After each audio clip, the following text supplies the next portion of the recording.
제 이름은 박영숙, 올해 63살입니다. 남편 정수와 40년을 함께 살다가 3년 전글을 먼저 보냈어요. 갑작스러운 심근경색이었습니다. 아침에 여보, 커피 한 잔 더 타줘라고 말하던 사람이 저녁에는 차가운 몸이 되어 있었으니까요. 그 후 3년을 혼자 살았습니다.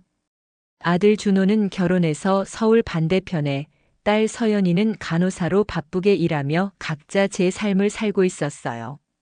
가끔 안부 전화가 오지만 대부분의 시간은 텅 빈 집에서 혼자였습니다. 매일 같은 시간에 일어나 혼자 밥을 먹고 남편 사진에 인사하고 드라마를 보다가 잠드는 일상의 반복. 그게 제 인생의 전부였어요. 초등학교 교사로 30년을 일했지만 은퇴 후에는 특별히 할 일도 없었고 친구들마저 하나둘 건강 문제로 만나기 어려워졌죠. 남편 3주기가 다가오던 어느 날 대학 동창 민지가 전화했어요. 영수가, 너 그렇게 집에만 있으면 안 돼. 우울증 걸린다. 괜찮아, 민지야. 할 일도 많고. 무슨 할 일? 텔레비전 보는 거? 민지의 직설적인 말에 할 말이 없었어요. 정말로 텔레비전이 제 유일한 친구였으니까요. 제주도나 다녀와. 혼자서.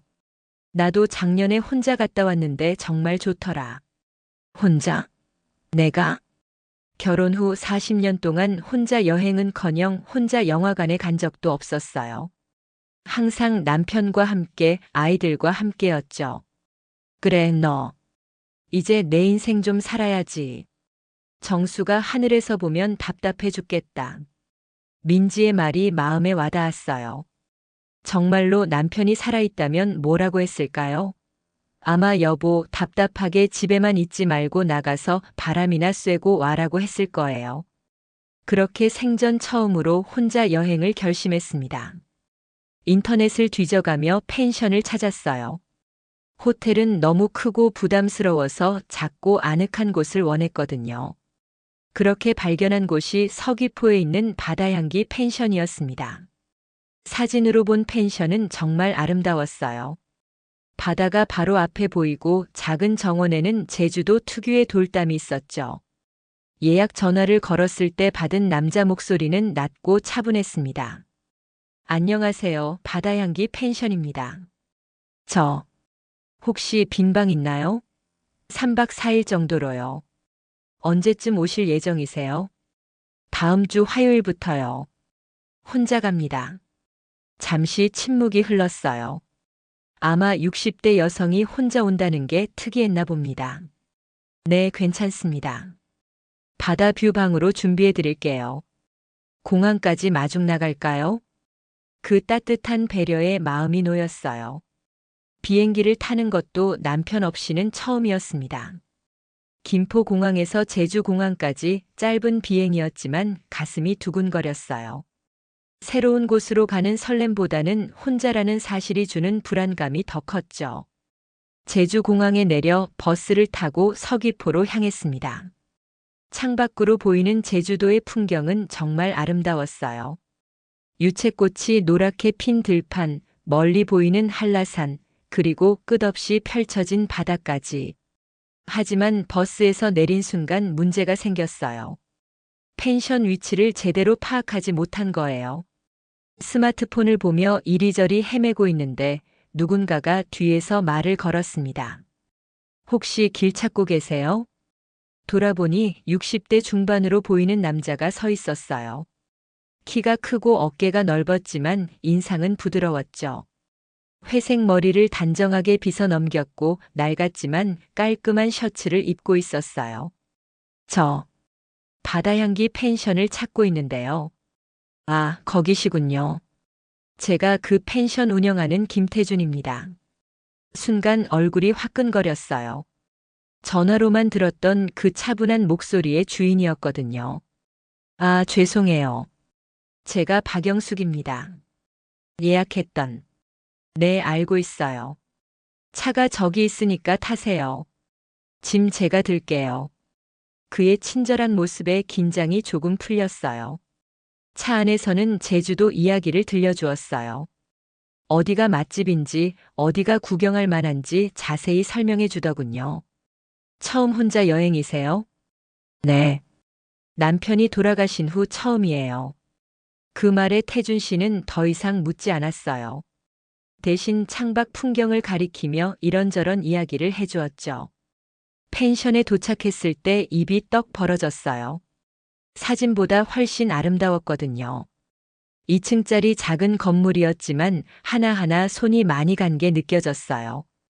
현관 앞에는 예쁜 화분들이 놓여 있었고 벽에는 덩굴 장미가 올라가 있었습니다. 직접 지으신 건가요? 네, 건축가였거든요. 10년 전에 제주도로 내려와서 직접 지었어요. 방으로 안내해 주는데 정말 깜짝 놀랐어요. 창문을 열면 바로 바다가 보이는 거예요. 파란 바다와 하얀 파도, 멀리 보이는 섬까지. 마치 그림 같았어요. 와, 정말 예쁘네요. 마음에 드신다니 다행이에요. 저녁 식사는 어떻게 하실 건가요? 근처에 괜찮은 식당들이 있는데. 잘 모르겠어요. 그럼 제가 간단하게 준비해 드릴까요? 제주도 해물로 뚝배기 하나 끓여 드릴게요. 혼자 온 손님에게 이런 배려까지 해주다니. 고마우면서도 부담스러웠어요. 괜찮아요. 너무 신경 쓰지 마세요. 아니에요. 어차피 저도 혼자 먹어야 하는데 같이 드시죠. 그렇게 첫날 저녁을 태준 씨와 함께 먹게 되었어요. 작은 식당 테이블에 앉아 김이 모락모락 나는 해물 뚝배기를 마주하고 있으니 묘한 기분이었죠. 정말 맛있어요. 요리도 잘하시네요. 옛날에 아내가 가르쳐 준 거예요. 아내라는 말에 순간 어색해졌어요. 태준 씨가 그 분위기를 눈치챘는지 빠르게 설명했어요. 10년 전에 이혼했어요. 성격 차이로요. 원만하게 헤어졌지만요. 아, 영숙 씨는 남편분과 오래 사셨겠네요. 40년이요. 갑작스럽게 돌아가셔서 더 이상 말하기 어려웠어요. 3년이 지났지만 여전히 남편 얘기는 힘들었거든요. 태준 씨는 조용히 차를 우려주었어요. 구수한 보리차 향이 코끝을 간지렸죠. 힘드셨겠어요. 저도 혼자 산지 10년 됐는데 아직도 적응이 안 돼요. 그의 솔직한 말에 마음이 조금 편해졌어요. 혼자 사는 사람끼리만 아는 그 외로움을 이해해 주는 것 같았거든요. 첫날 밤 바다 소리를 들으며 잠이 들었어요. 파도가 해안에 부딪히는 소리가 마치 자장가 같았죠. 오랜만에 깊이 잠들었습니다. 다음 날 아침 일찍 일어났어요. 서울에서의 습관 때문이었죠. 창문을 열자 시원한 바닷바람이 들어왔어요. 태준 씨가 정원에서 물을 주고 있는 모습이 보였습니다. 일찍 일어나셨네요. 항상 이 시간에 일어나요. 바다가 정말 예쁘네요. 아침 산책 좋아하세요? 해변까지 5분이면 가요. 그렇게 태준 씨와 첫 아침 산책을 하게 되었어요. 좁은 오솔길을 따라 내려가니 정말로 바다가 가까이 있었어요. 모래사장에는 아직 사람의 발자국이 없었고 갈매기들만 자유롭게 날아다니고 있었죠. 여기서 매일 산책해요? 네, 10년째요. 혼자 살다 보니 규칙적인 생활이 중요하더라고요. 파도가 발밑으로 밀려왔다 나갔다 하는 걸 보며 걸었어요. 이상하게 마음이 평온해졌어요. 서울에서는 늘 무언가에 쫓기는 것 같았는데 여기서는 시간이 천천히 흘러가는 것 같았거든요. 건축가는 왜 그만두신 거예요? 나이도 들고 복잡한 도시 생활이 지쳤어요. 그래서 제주도로 내려와서 작은 펜션이나 운영하며 조용히 살고 싶었거든요. 외롭지 않으세요? 처음에는 외로웠죠. 하지만 이제는 혼자 있는 게 편해요. 영숙 씨는 어떠세요? 저도. 처음에는 정말 힘들었어요. 40년을 함께 살았는데 갑자기 혼자가 되니까 뭘 해야 할지 모르겠더라고요. 우리는 벤치에 앉아 바다를 바라보았어요. 멀리 배 한 척이 지나가고 있었죠. 그런데 이제는 조금 나아졌어요. 혼자만의 시간도 나쁘지 않다는 걸 알게 됐거든요. 맞아요. 혼자서도 충분히 행복할 수 있더라고요. 그 말에 고개를 끄덕였어요. 정말로 그랬거든요. 이곳에 와서 처음으로 혼자서도 괜찮다는 생각이 들었어요. 펜션으로 돌아와서 아침 식사를 함께 했어요. 태준 씨가 직접 만든 토스트와 커피, 그리고 제주도 특산품인 한라봉까지. 간단하지만 정성이 느껴지는 식사였어요. 오늘은 어디 가실 계획이세요? 특별한 계획은 없어요. 그냥 주변을 둘러볼까 해요. 그럼 제가 좋은 곳 몇 군데 추천해 드릴게요. 차도 빌려드릴 수 있고요. 운전을 못해요. 남편이 항상 운전했거든요. 그럼 제가 안내해 드릴까요? 어차피 오늘은 손님도 없고 할 일도 별로 없거든요. 태준 씨의 제안에 잠시 망설였어요. 너무 신세를 지는 것 같아서요. 하지만 혼자서는 제주도를 제대로 구경하기 어려울 것 같았어요. 정말 괜찮으세요? 너무 폐가 되는 거 아닌가요? 전혀요. 저도 오랜만에 관광 가이드 역할을 해보고 싶어요. 그렇게 태준 씨와 함께 제주도 이곳저곳을 돌아다니게 되었어요. 먼저 갔던 곳은 정방폭포였어요. 바다로 떨어지는 폭포를 본 건 처음이었죠. 와, 정말 신기해요. 폭포가 바다로 떨어지다니. 제주도만의 특별한 풍경이에요. 사진 찍어 드릴까요? 오랜만에 사진을 찍었어요. 남편이 돌아가신 후로는 사진 찍을 일이 거의 없었거든요. 태준 씨가 찍어준 사진을 보니 제가 웃고 있더라고요. 언제 이렇게 밝게 웃었나 싶을 정도로요. 그 다음에는 천지연 폭포를 갔어요. 울창한 숲속에 숨어 있는 폭포가 정말 아름다웠죠. 산책로를 걸으며 태준 씨와 이런저런 이야기를 나눴어요. 교사 생활은 어땠어요? 힘들었지만 보람 있었어요. 아이들이 성장하는 모습을 보는 게 정말 좋았거든요. 지금도 가끔 제자들이 연락해와요. 멋지네요. 많은 아이들의 인생에 좋은 영향을 주셨겠어요. 그랬으면 좋겠어요. 태준 씨는 건축가 시절에 어떤 건물들을 지으셨어요? 주로 주택이나 작은 상가 건물들이요. 큰 건물보다는 사람들이 살아가는 공간을 만드는 게 좋았어요. 태준 씨의 이야기를 들으며 그가 어떤 사람인지 조금씩 알게 되었어요. 꼼꼼하고 세심한 성격, 그리고 무엇보다 다른 사람을 배려하는 마음이 있는 사람이었죠. 점심은 근처 식당에서 제주도 흑돼지 구이를 먹었어요. 혼자서는 절대 들어가지 못했을 만한 현지인들이 가는 식당이었는데 정말 맛있었어요. 여기 어떻게 아세요? 10년 동안 제주도에 살다 보니 숨은 맛집들을 많이 알게 됐어요. 관광객들이 가는 곳보다 이런 데가 훨씬 맛있거든요. 식사 후에는 섭지코지를 갔어요. 드라마 촬영지로 유명한 곳이라고 하더군요. 넓은 초원과 바다가 어우러진 풍경이 정말 아름다웠어요. 여기서 사진 한 장 더 찍어 드릴까요? 아니에요, 괜찮아요. 왜요? 기념으로 남겨두세요. 태준 씨의 권유에 못 이겨 다시 사진을 찍었어요. 이번에는 바다를 배경으로요. 바람에 머리가 날리고 있었지만 기분이 좋았어요. 저녁 시간이 되어 펜션으로 돌아왔어요. 하루 종일 돌아다녔더니 피곤했지만 마음은 가벼웠어요. 오랜만에 이렇게 충실한 하루를 보낸 것 같았거든요.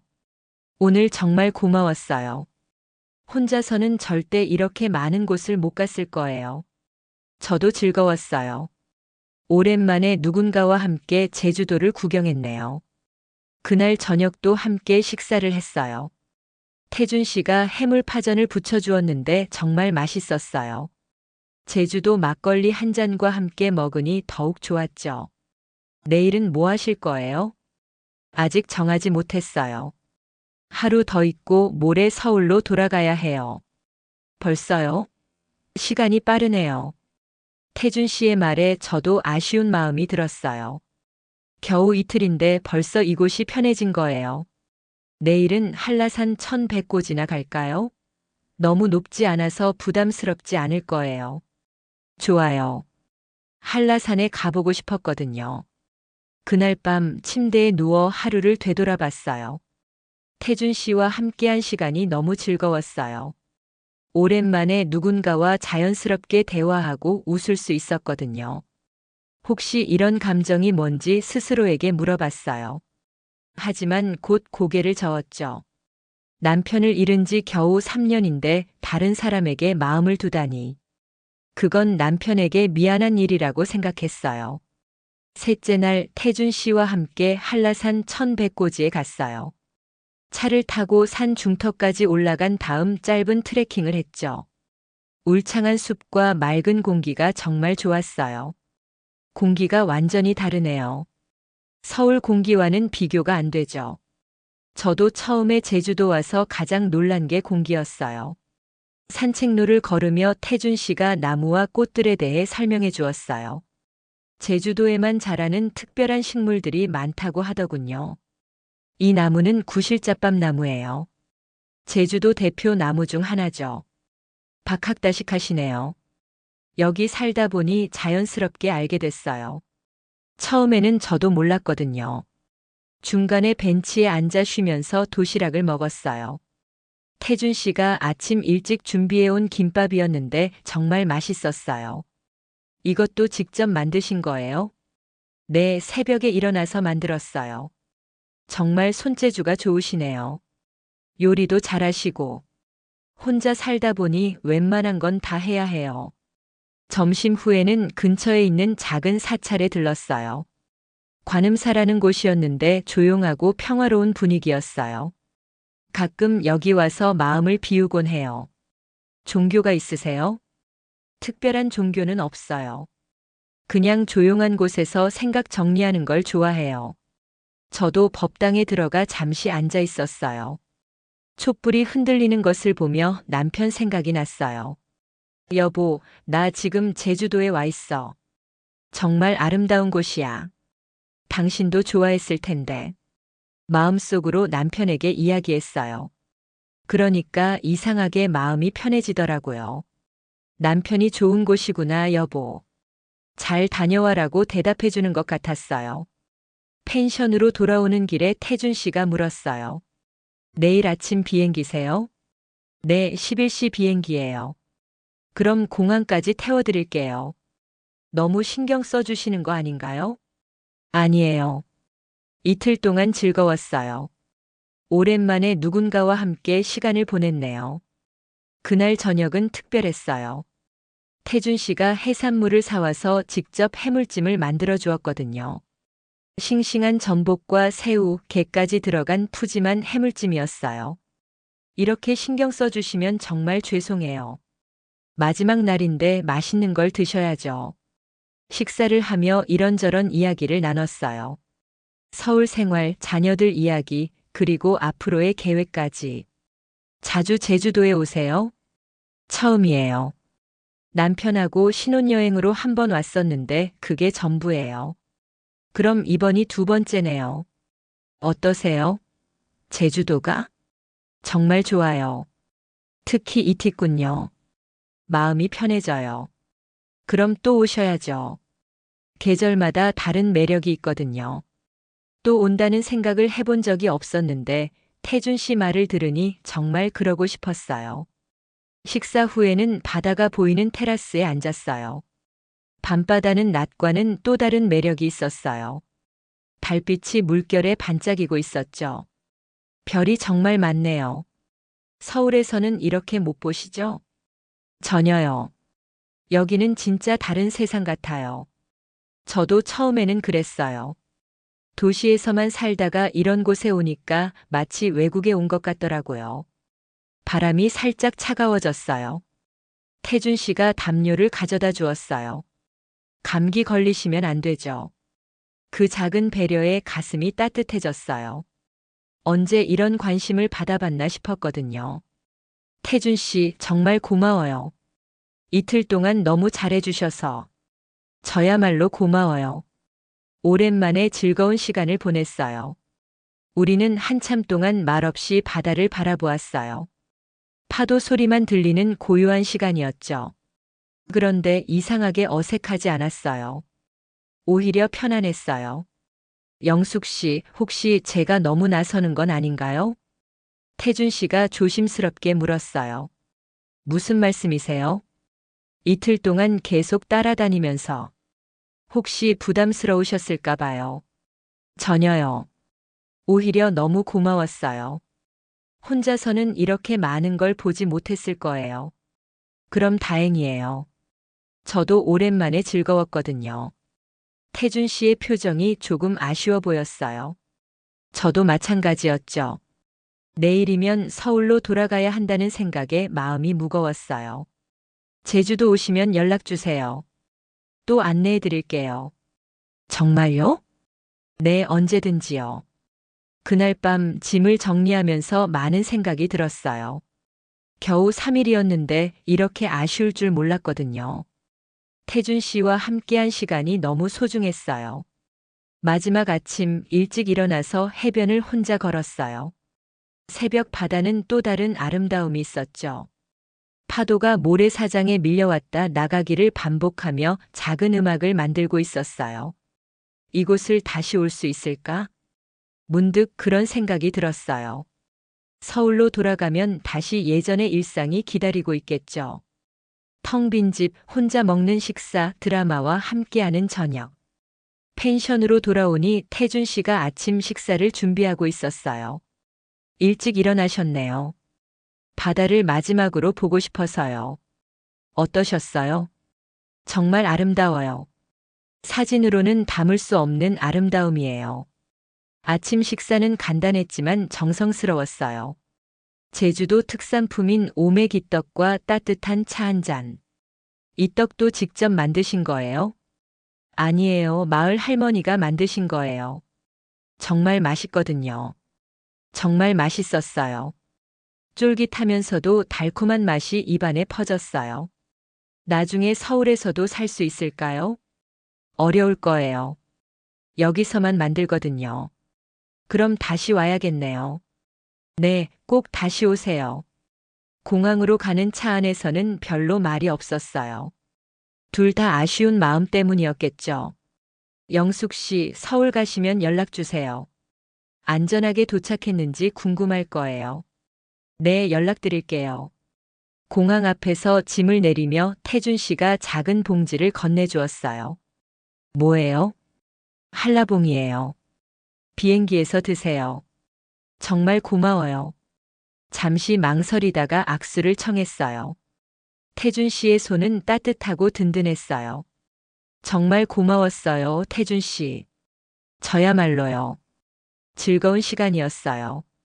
공항 안으로 들어가면서 뒤돌아봤어요. 태준 씨가 차 옆에서 손을 흔들고 있었어요. 왠지 눈물이 날 것 같아서 급히 고개를 돌렸어요. 서울로 돌아오는 비행기 안에서 창밖을 바라봤어요. 점점 작아지는 제주도가 아쉬웠어요. 그리고 무엇보다 태준 씨가 그리웠어요. 김포공항에 도착해서 집으로 가는 지하철 안에서 문자를 보냈어요. 안전하게 도착했어요. 3일 동안 정말 고마웠습니다. 금방 답장이 왔어요. 무사히 도착하셨다니 다행이에요. 또 놀러 오세요. 집에 도착했을 때 이상한 감정이 들었어요. 3일 전까지만 해도 편안했던 집이 이상하게 낯설고 쓸쓸하게 느껴지는 거예요. 냉장고를 열어 혼자 먹을 저녁을 준비하면서 태준 씨가 해준 음식들이 생각났어요. 정성스럽게 차려준 식사, 함께 나눈 대화, 그리고 그의 따뜻한 미소까지.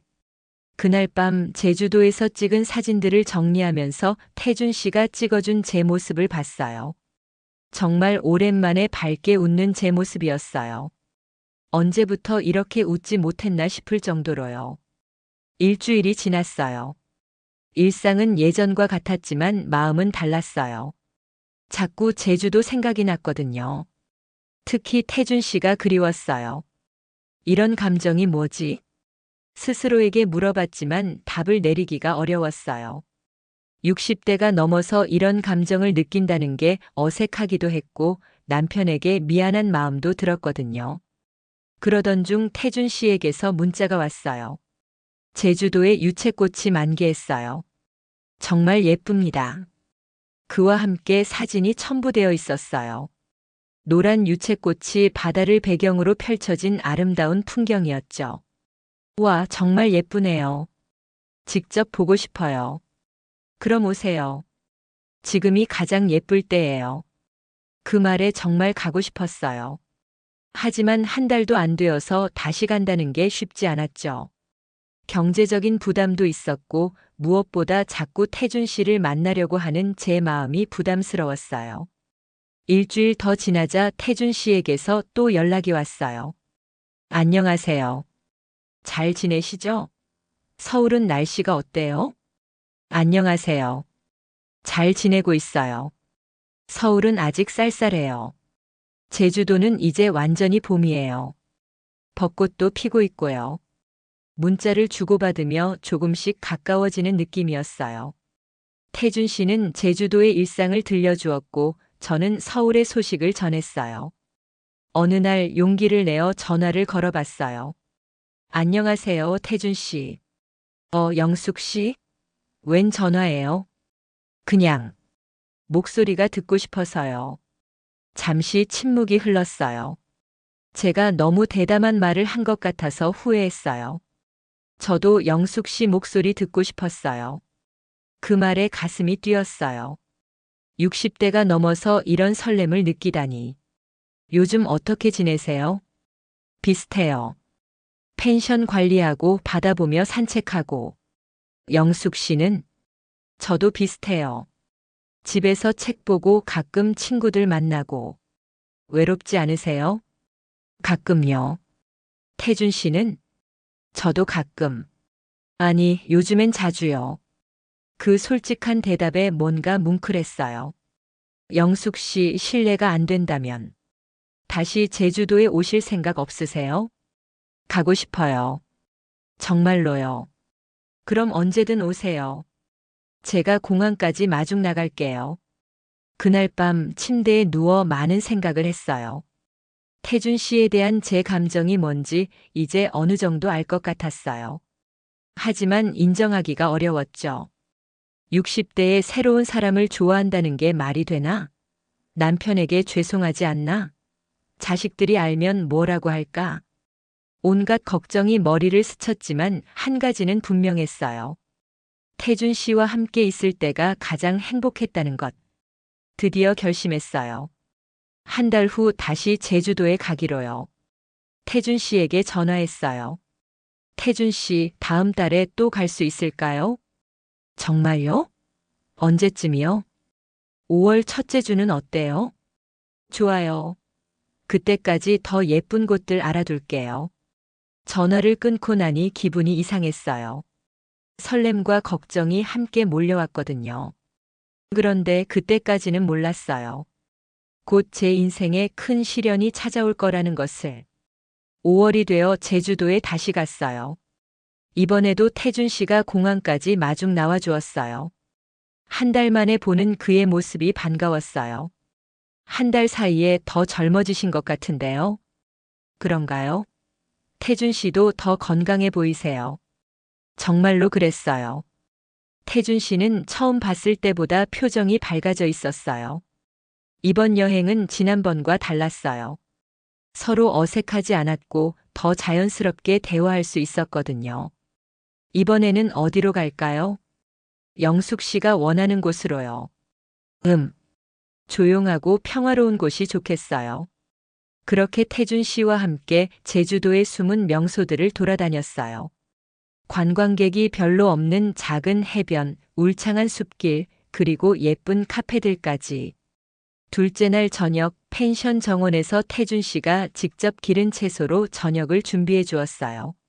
와, 이 채소들 다 직접 기르신 거예요?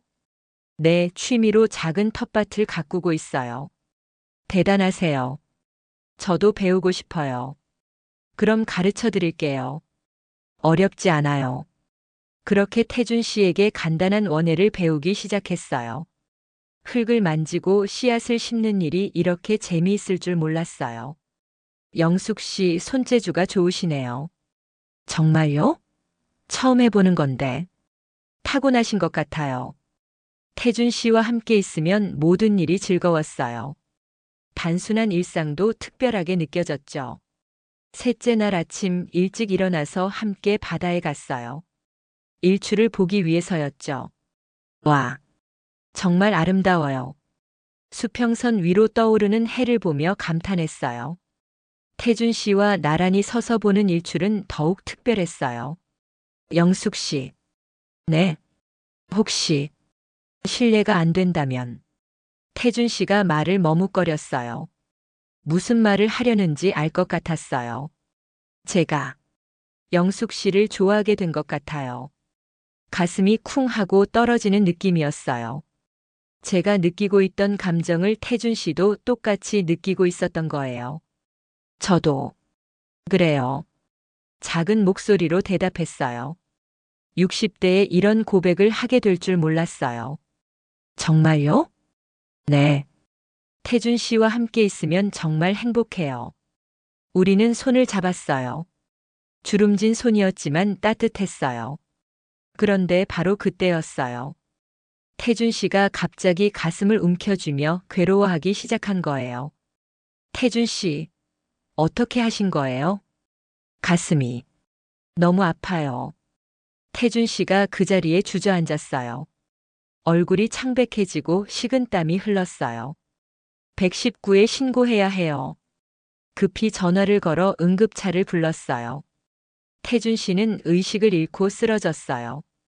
태준 씨, 정신 차리세요. 응급차가 도착할 때까지 얼마나 길게 느껴졌는지 몰라요.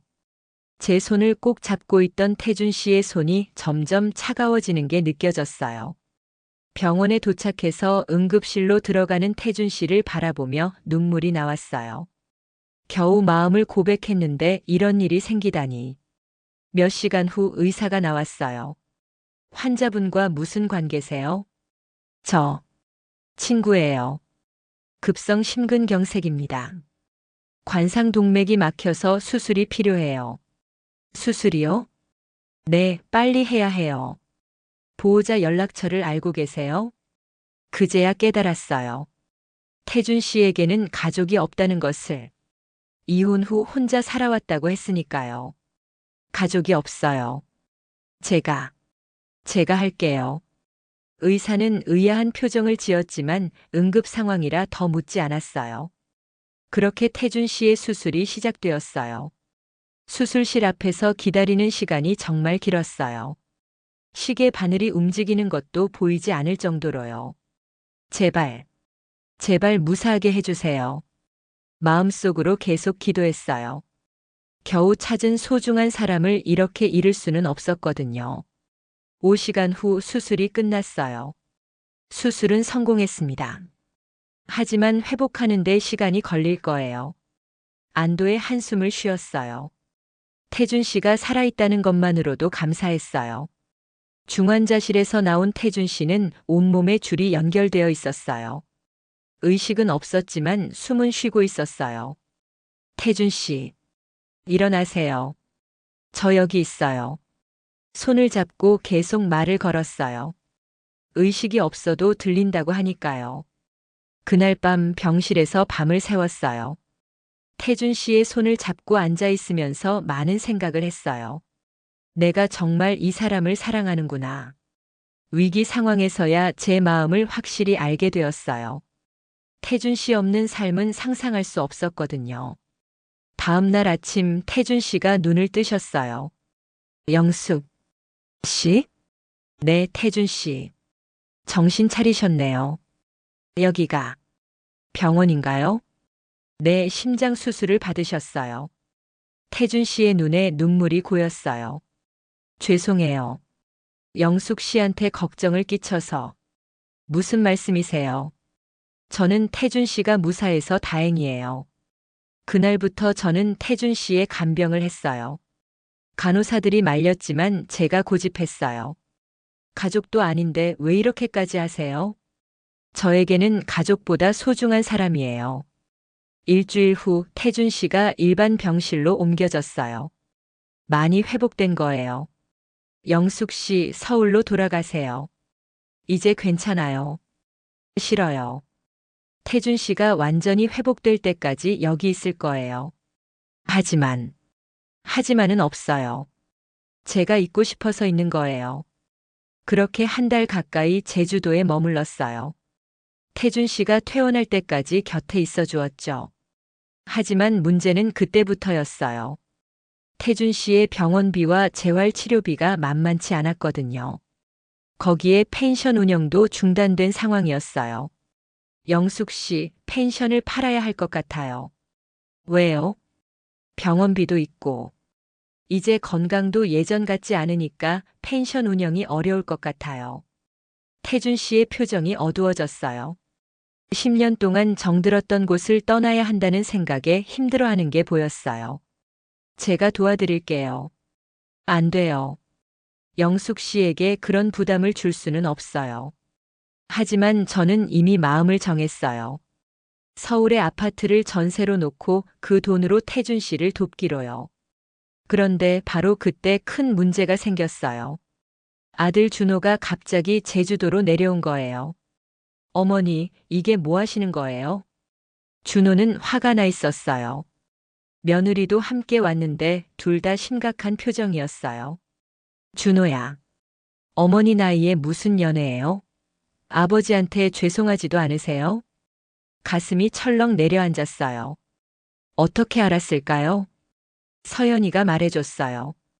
어머니가 한 달째 제주도에 있다고. 무슨 일인가 했더니 남자 때문이었네요. 딸도 알고 있었구나 싶었어요. 준호야, 엄마 말 좀 들어봐. 무슨 말을 들어요? 그 남자가 어머니 재산 노리는 거 아니에요? 요즘 그런 사기꾼 많다던데. 태준 씨는 그런 사람이 아니야. 어떻게 아세요? 겨우 몇 번 만났는데. 준호의 말에 할 말이 없었어요. 정말로 몇 번 만나지 못했으니까요. 며느리도 끼어들었어요. 어머니, 혼자서도 잘 사셨잖아요. 왜 굳이 힘든 길을 택하세요? 그분이 아프시면 어머니가 간병해야 하는 거 아니에요? 어머니 몸도 예전 같지 않은데. 현실적인 문제들을 조목조목 지적하니까 더욱 답답했어요. 그날 저녁 준호 부부는 태준 씨가 입원한 병원까지 찾아갔어요. 안녕하세요. 어머니 아들입니다. 준호가 차갑게 인사했어요. 태준 씨는 당황한 표정이었어요. 아, 안녕하세요. 솔직히 말씀드릴게요. 어머니를 더 이상 괴롭히지 마세요. 준호야. 제가 말렸지만 준호는 계속했어요. 어머니 나이가 63이에요. 아버지 돌아가신 지도 겨우 3년이고요. 그런 어머니에게 접근하는 게 양심에 찔리지 않으세요? 태준 씨의 얼굴이 창백해졌어요. 죄송합니다. 제가 잘못 생각했나 봅니다. 태준 씨, 영숙 씨, 아드님 말이 맞아요. 제가 너무 이기적이었네요. 그날 밤 태준 씨가 제게 말했어요. 영숙 씨, 서울로 돌아가세요. 왜요? 갑자기 왜 그러세요? 아드님이 맞아요. 영숙 씨가 저 때문에 가족과 멀어지게 할 수는 없어요. 그건 제가 결정할 일이에요. 아니에요. 저도 생각해봤는데 현실적으로 어려워요. 제 건강도 예전 같지 않고 경제적으로도 힘들고. 태준 씨의 목소리가 점점 작아졌어요. 그런 건 중요하지 않아요. 중요해요. 영숙 씨가 저 때문에 고생하는 모습을 더 이상 볼 수 없어요. 그날 밤 펜션으로 돌아와서 많이 울었어요. 겨우 찾은 행복이 이렇게 끝나는 건가 싶어서요. 다음 날 아침 준호가 다시 말했어요. 어머니, 이제 그만 서울로 돌아가요. 준호야, 엄마 말 좀 들어봐. 무슨 말씀이세요? 60년을 남을 위해 살았어. 너 아버지 뒷바라지하고 너희들 키우고. 남은 인생만큼은 내가 원하는 대로 살고 싶다. 준호의 표정이 굳었어요.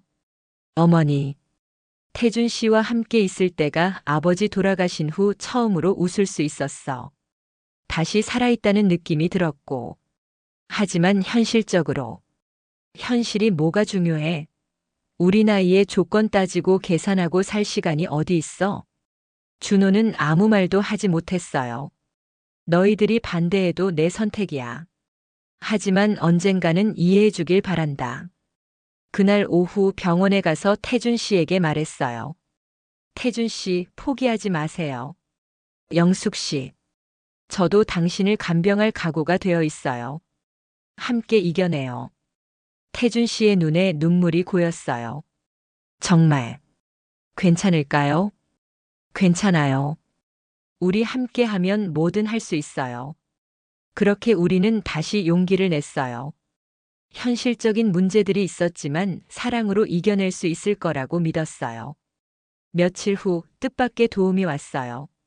펜션 청소를 도와주던 수미 씨와 마을 할머니들이 찾아온 거예요. 사장님, 우리가 도와드릴게요. 수미 씨가 먼저 말을 꺼냈어요. 무슨 말씀이세요? 펜션 관리 말이에요. 사장님이 회복하실 때까지 우리가 돌아가면서 손님 받고 청소하고 할게요. 그런데 그럴 수 없어요. 제가 어떻게... 사장님, 우리는 가족이잖아요. 10년 동안 같이 살았는데. 마을 할머니 한 분이 나서서 말씀하셨어요. 그 여자분도 진심이에요. 우리가 다 봤는데 가식 하나 없어요. 밤새 간병하는 거 보면 진짜 사랑하는 게 맞아요. 나이 들어서 사랑하는 게 뭐가 부끄러운 일이에요? 젊어서 못 해본 사랑을 이제라도 하는 게 어디가 나쁜가요? 할머니들의 따뜻한 응원에 눈물이 났어요. 자식들이 뭘 안다고. 부모 마음은 부모가 제일 잘 아는 거지. 그날 저녁 마을 사람들이 작은 모임을 열어주었어요. 태준 씨와 저를 응원하는 자리였죠. 사장님, 얼른 나으셔야 해요. 펜션에 손님들이 기다리고 있어요. 영숙 씨도 너무 걱정하지 마세요. 사랑은 모든 걸 이겨낼 수 있어요. 마을 사람들의 진심 어린 격려에 힘이 났어요. 아직 우리를 이해해주는 사람들이 있다는 게 감사했어요. 태준 씨도 점점 회복되었어요. 재활 치료를 받으면서 조금씩 건강을 되찾아가고 있었죠. 영숙 씨, 정말 고마워요. 영숙 씨가 없었다면 포기했을 거예요. 무슨 말씀이세요? 저야말로 태준 씨 덕분에 다시 살 수 있게 됐어요. 병원에서 퇴원하는 날 태준 씨와 함께 펜션으로 돌아왔어요. 수미 씨와 마을 사람들이 깨끗하게 정리해 놓았더군요. 정말 고마워요, 수미 씨. 뭘요? 당연한 일이죠. 그날부터 저는 태준 씨의 재활을 도왔어요. 아침마다 함께 가벼운 산책을 하고 의사가 권한 운동도 함께 했어요. 무리하지 마세요. 괜찮아요. 영숙 씨가 옆에 있으니까 힘이 나요. 서서히 일상을 되찾아가고 있었어요. 태준 씨의 건강도 좋아지고 펜션 운영도 수미 씨의 도움으로 조금씩 정상화되어 가고 있었죠. 그런데 한 달 후 딸 서연이 제주도로 내려왔어요. 이번에는 혼자였어요. 엄마. 서연아, 언제 왔어? 어제 도착했어요. 엄마 얼굴 보고 싶어서요. 서연의 표정이 준호와는 달랐어요. 화나 있다기보다는 걱정스러워 보였어요. 엄마, 정말 행복하세요? 응, 정말 행복해. 그럼 됐어요. 뭐? 엄마가 행복하시면 그걸로 충분해요. 서연이 제 손을 잡았어요. 처음에는 저도 반대했어요. 엄마 나이에 무슨 연애냐고. 하지만 생각해보니 엄마도 자신의 인생을 살 권리가 있잖아요. 그 말에 눈물이 났어요. 오빠는 아직 화나 있어요. 하지만 시간이 지나면 이해할 거예요. 고마워, 서연아. 그분도 만나 뵙고 싶어요. 그렇게 서연이는 태준 씨를 만났어요. 처음에는 어색했지만 태준 씨의 진심 어린 모습에 마음을 열게 되었죠. 어머니를 정말 사랑하시는 게 느껴져요. 네, 영숙 씨는 제게 정말 소중한 분이에요. 어머니를 행복하게 해주세요. 그러겠습니다. 서연이가 돌아간 후 태준 씨가 제게 말했어요. 영숙 씨, 이제 정말 안심이에요. 따님이 인정해 주시니까. 네, 정말 다행이에요. 하지만 아직 해결해야 할 문제가 남아 있었어요. 경제적인 문제였죠. 영숙 씨, 서울 아파트를 정말 전세로 놓으실 거예요? 네, 그래야 여기서 함께 살 수 있잖아요.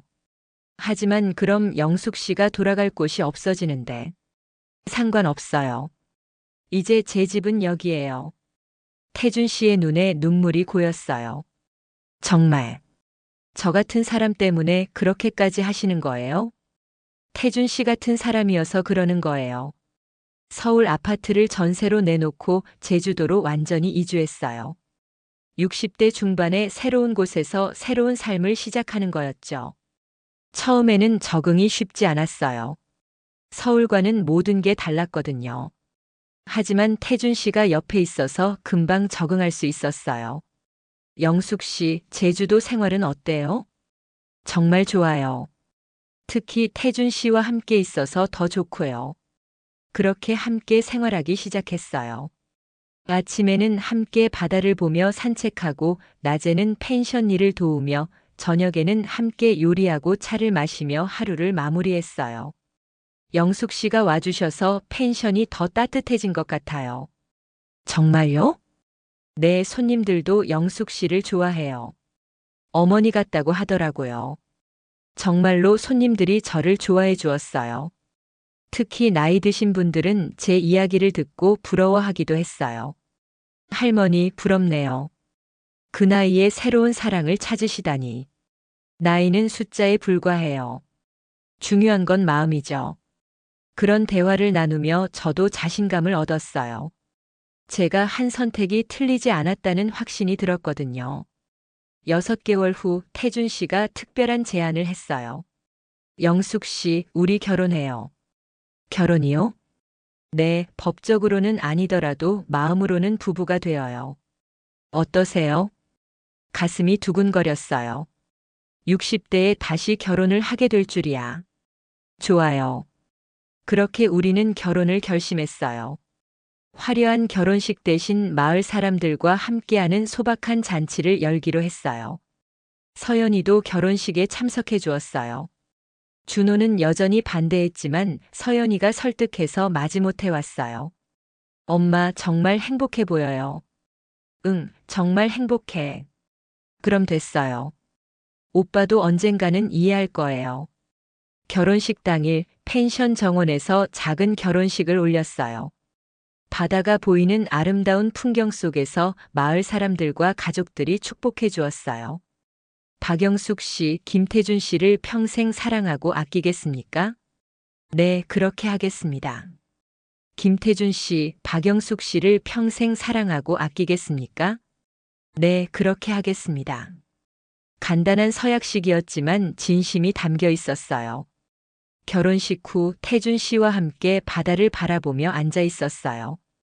영숙 씨, 아니, 이제 아내라고 불러야겠네요. 어색해요. 저도요. 하지만 좋아요. 저도 좋아요. 우리는 서로의 손을 잡고 바다를 바라보았어요. 파도가 해안에 부딪히는 소리가 우리의 새로운 시작을 축복해주는 것 같았어요. 앞으로 어떻게 살까요? 지금처럼 살아요. 함께 웃고, 함께 울고, 함께 늙어가요. 좋은 생각이에요. 그날 밤 태준 씨와 함께 침실에 들어가면서 새삼 실감이 났어요. 이제 정말 부부가 된 거구나. 떨려요. 저도요. 이 나이에 신혼이라니.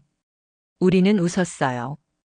60대의 신혼 부부라니 생각만 해도 재미있었어요.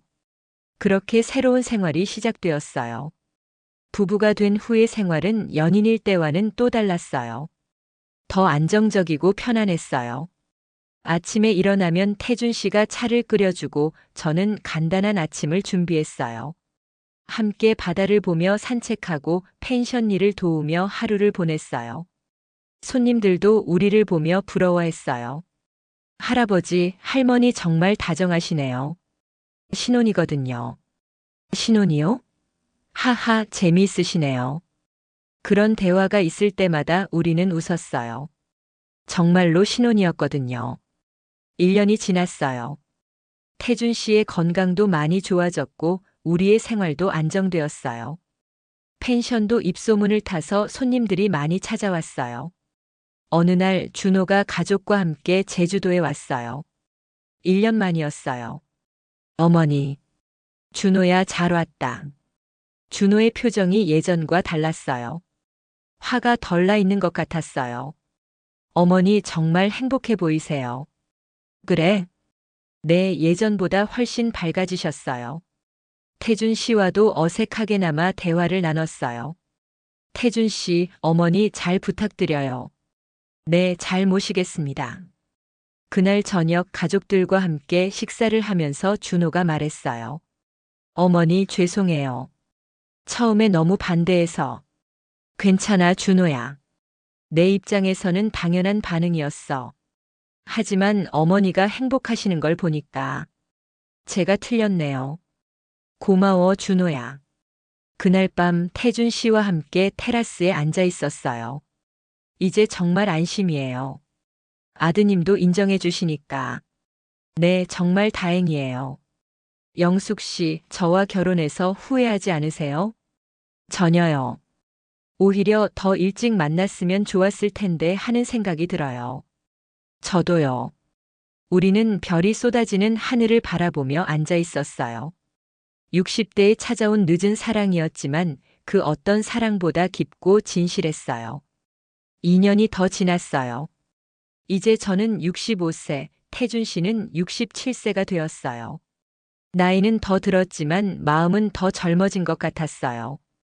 펜션도 제주도에서 유명해졌어요. 할아버지, 할머니의 사랑 이야기가 있는 펜션이라고 소문이 나서 젊은 연인들도 많이 찾아왔어요.